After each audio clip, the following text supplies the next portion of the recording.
안녕하세요. 체질 전문의가 진료하는 엘하니언 체질 전문의 홍승민 원장입니다. 체질로 이것도 치료가 가능하나요? 진료실에서 제가 가장 많이 듣는 질문 중 하나인데요. 다양한 질환의 환자분들을 체질별 맞춤 치료로 진료하고 있고, 같은 질환이라도 체질에 따라 치료 방법이 차이가 납니다. 엘하니언을 방문하시는 다양한 환자분들이 평소 궁금해하는 질문들에 답하는 시간을 가져보겠습니다. 오늘은 소아보양 클리닉, 그 중에서 장상피 화생과 위축성 위염에 대한 질문들 시작하겠습니다.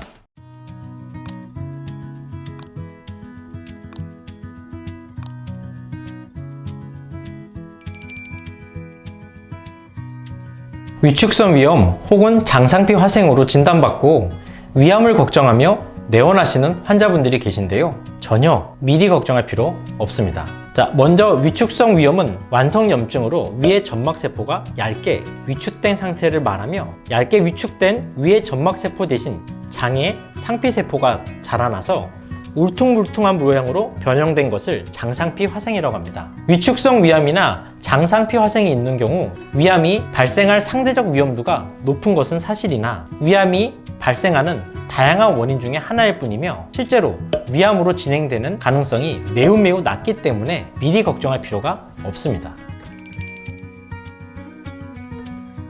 2011년도 전국적으로 이루어졌던 다기관 연구조사 결과 위축성 위염의 경우 전체 대상자 수의 40.7%, 장상피 화생의 경우 12.5%로 조사된 바 있습니다. 즉, 10명 중 5명은 위축성 위염이나 장상피 화생이 있다는 이야기인데요. 반면에 위암의 경우 유병률이 0.048%, 10만 명 중에 50명도 되지 않는 수치입니다. 따라서 위축성 위염과 장상피 화생은 치료해야 될 질환이며 주의해야 되는 것은 맞지만 위암으로 진행될 가능성이 매우 낮기 때문에 미리 걱정할 필요는 없습니다.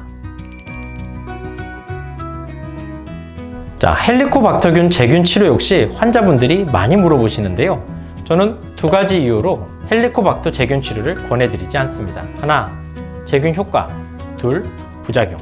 만약 헬리코박터균이 정말 위암이나 위궤양의 중요한 원인이라면 입에서 입으로 전달되는 헬리코박터균이 가족 중에 한 명이라도 검출되는 순간 전 가족이 위 내시경과 제균 치료를 받아야겠지만 실제로 그런 경우는 거의 없습니다. 또한 서울대학교 유균연구소가 9년간 18,000명을 대상으로 한 대규모 연구 결과 위암 환자군과 정상인군에서 헬리코박터균 감염률 차이가 거의 없었으며 위암과 헬리코박터균은 역학적으로 연관성이 없는 것으로 밝혀진 바 있습니다. 이뿐만이 아닙니다. 제균 치료 과정에 사용되는 강력한 제산제와 항생제, 그리고 항원춘제의 부작용으로 인해서 내 몸에 유익한 장내세균이 모두 전멸하는 균 교대 현상이 일어나 없던 기능성 소화불량이나 역류성 식도염이 발생할 수도 있습니다.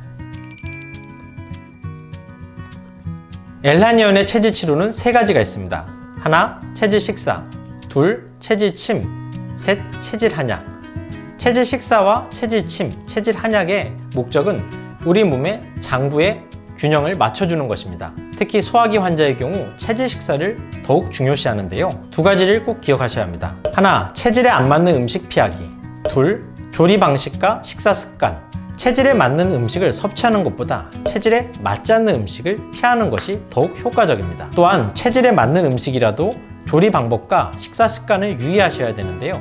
가급적 모든 음식을 데쳐 드시거나 삶아 드시길 권해드리며 첨가되는 양념이나 육수도 살펴보셔야 합니다. 소화기 질환의 경우 헬리코박터균만 제거한다고 해결되지 않습니다.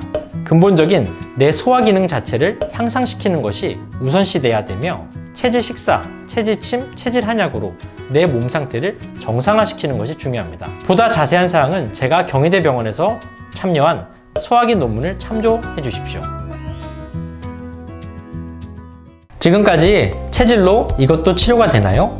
위축성 위염과 장상피 화생 편이었습니다. 그 외에 자세한 사항은 진료실에서 진맥과 상담 이후 안내 도와드리겠습니다. 오늘 영상이 도움이 되셨다면 체질TV 엘하니언 구독과 좋아요 부탁드리며 체질로 건강하세요.